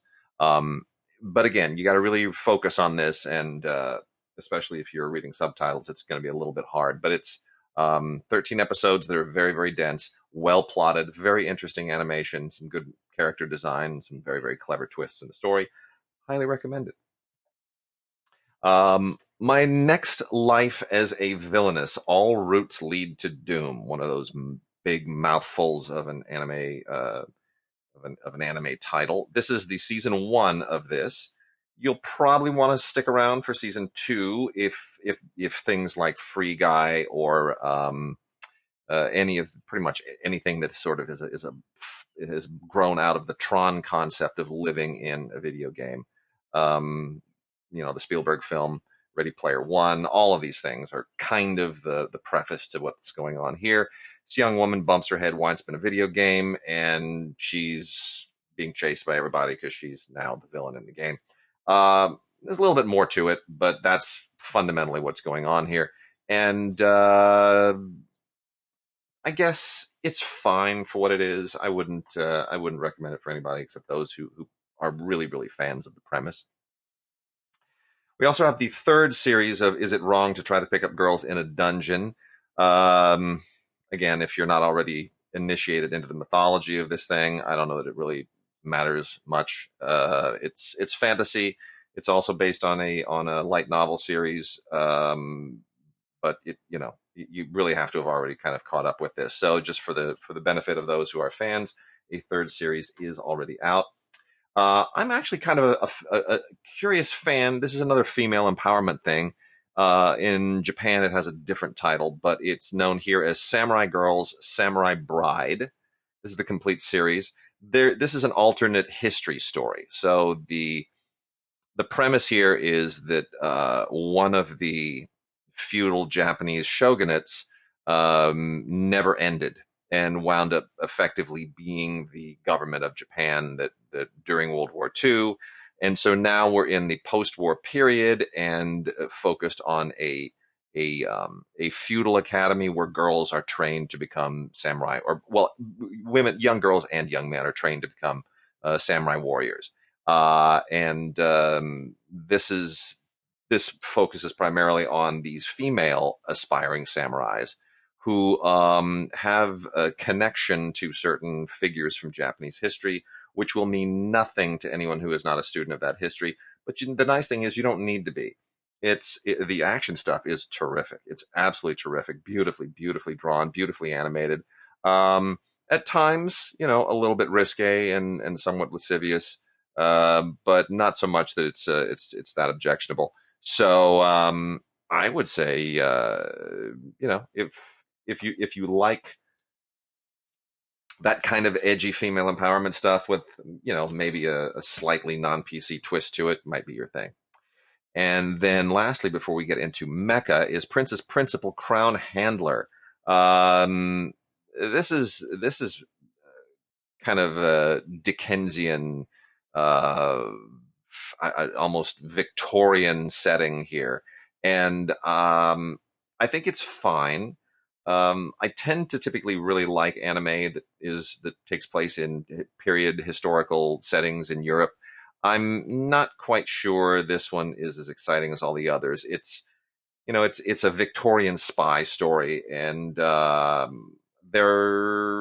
has its moments. It has its moments, but otherwise it doesn't feel like it's quite top tier. So, Victorian female spies in Victorian England, done anime style. Okay. But it needs more than that. So it's narratively, it feels a little bit thin. Maybe as this series progresses, we will get something better out of it. All right, moving on to to some mecha stuff, and then some really, really cool stuff after that is just aggressively animated in the very, very best way. But the mecha stuff. Got to start with Broken Blade, the complete film series. This is from Sentai. This is terrific. This is, I don't know why this wasn't done before, but this basically this is a classic Joseph Campbell, Luke Skywalker, you name the rest of them, hero's journey story in every conceivable way, Frodo, whichever, Lord of the Rings, whichever one you want to pick. But it takes place in the world of mecha. So it combines magic and mecha, and you need to have magic to control the golem, which is, a giant robot, kind of a classic anime trope. So if you combine those two things, that's what you get in Broken Blade. I think it's absolutely terrific. Really, it doesn't get overcomplicated, doesn't overstay its welcome at all. This is 6 parts on 2 discs. It is an actual film series, so it doesn't do what a lot of anime does and kind of live in the episodic structure. It really takes its time to breathe and develops the story in an amazing way, and has some unbelievable animation in it. Really, some great artwork and conceptual design. And yeah, it totally knows its DNA. It knows all of its debts to everything that's come before it, but that's fine. It's just really, really cool. Broken Blade. And equal to that is the Irresponsible Captain Tylor. This is also from Nozomi, and it's just absolutely great. This includes both the OVA and, well, you have 2 separate Blu-ray sets here. You have the original 24-episode series, and then the 10-episode OVA sequel series on a separate Blu-ray. So, the larger Blu-ray for the series itself, and then the follow-up. The whole idea behind the Irresponsible Captain Tylor is that he's sort of this,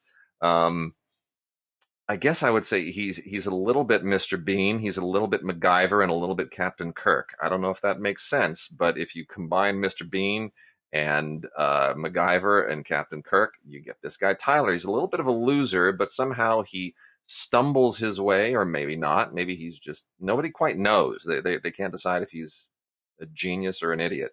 And I think someone even says that at one point. But he winds up in a futuristic scenario commanding a spaceship, and in the fleet. He's part of this United Planets interstellar space force, and winds up basically being Captain Kirk. So he starts as Mr. Bean, he becomes MacGyver, and then he goes from MacGyver to Captain Kirk. In any case, the adventures are smart. There's some great comedy in this. I mean, really funny stuff, and some really adventurous stuff. The characters are terrific. Voice casting is great. Sometimes the comedy gets a little bit slapsticky. It gets off on into that area that anime sometimes goes a little bit too broad, but otherwise really an awful lot of fun. So that is the Irresponsible Captain Tylor from the Nozomi library. And then last here, we've got 3 titles that are not categorizable. Excellent animation in all of these. I mean, really aggressive, very unusual artwork that is outside the usual domain of anime. So we're going to start with Flowers of Evil, complete collection, which is really twisted. 13 episodes here. It's a 2-disc set, also part of the Sentai library. It takes place in a class. It's a classmate drama, but it's not what you would expect. It's not the usual politics of school and schoolgirls and schoolboys. It's a little bit of a twisted triangle, and there's a guy who has a crush, and then there's another woman who starts to blackmail, and it gets a little Fatal Attraction-y. Really smart writing. Very, very unusual artwork, highly stylized, very, very interesting. Really worth checking out if you want to kind of see the more aggressive edges of anime these days. Flowers of Evil, super, super cool. Also very interesting, and I love it when they get into these, when they go almost for an animation style that is totally unusual and outside anything that you usually see in anime. Some of the character design here is still kind of a fundamentally anime character design, but it's a little bit more painterly, I guess. 4 separate interlocking stories about love and sex and human relations, and the story it's called Happy Go Lucky Days. It's really cool. Happy Go Lucky Days. Very nicely done, well written, very adult, very grown up.